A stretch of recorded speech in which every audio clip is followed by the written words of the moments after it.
রাসূলুল্লাহ সাল্লাল্লাহু আলাইহি ওয়াসাল্লাম বলেছেন, মহান আল্লাহ বলেন, হে আদম সন্তান, আমার ইবাদতে মগ্ন হও।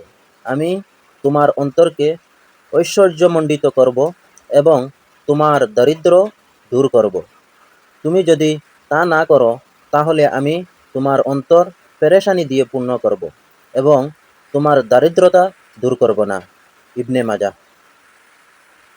কারো পতনে আনন্দ প্রকাশ করো না, কেননা ভবিষ্যৎ তোমার জন্য কি প্রস্তুত করে রেখেছে সে সম্পর্কে তোমার কোনো ধারণা নেই। হযরত আলী রাদিয়াল্লাহু তাআলা আনহু। যারা আপনাকে অসম্ভব বলে নিরাশ করে দিতে চায়, তাদেরকে জানিয়ে দিন, আমাদের এমন একজন রব আছেন যার পক্ষে কোনো কিছুই অসম্ভব নয়। তিনি যখন হও বলেন তখন তা হয়ে যায়। আলহামদুলিল্লাহ। জান্নাতের খাবারের বর্ণনা। জান্নাতের সর্বপ্রথম খাবার হবে মাছের কলিজা। জান্নাতের দুপুরের খাবার হবে ষাঁড়ের গোশত।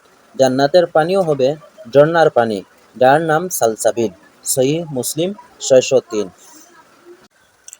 ভেঙে পড়ো না, নিরাশ হয়ো না, সাহায্য আসবেই, এটা আল্লাহর ওয়াদা। জেনে রেখো, আল্লাহর সাহায্য অতি নিকটে। সূরা তাহা। রাসূলুল্লাহ সাল্লাল্লাহু আলাইহি ওয়াসাল্লাম বলেছেন, মহান আল্লাহ বলেন, হে আমার আদম সন্তান, আমার ইবাদতে মগ্ন হও।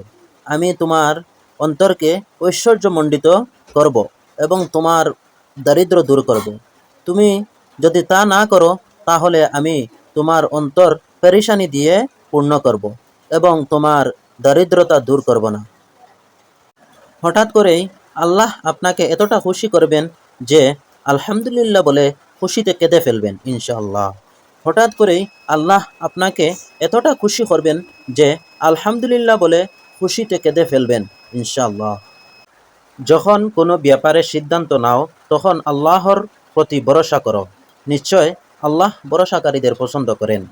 যখন কোনো ব্যাপারে সিদ্ধান্ত নাও, তখন আল্লাহর প্রতি ভরসা করো। নিশ্চয় আল্লাহ ভরসাকারীদের পছন্দ করেন। একদিন আমিও খুশি হয়ে কেঁদে দিয়ে বলবো, ইয়া আল্লাহ, আমি যা চেয়েছিলাম তার চেয়েও বেশি দিয়েছেন আপনি আমায়। আলহামদুলিল্লাহ।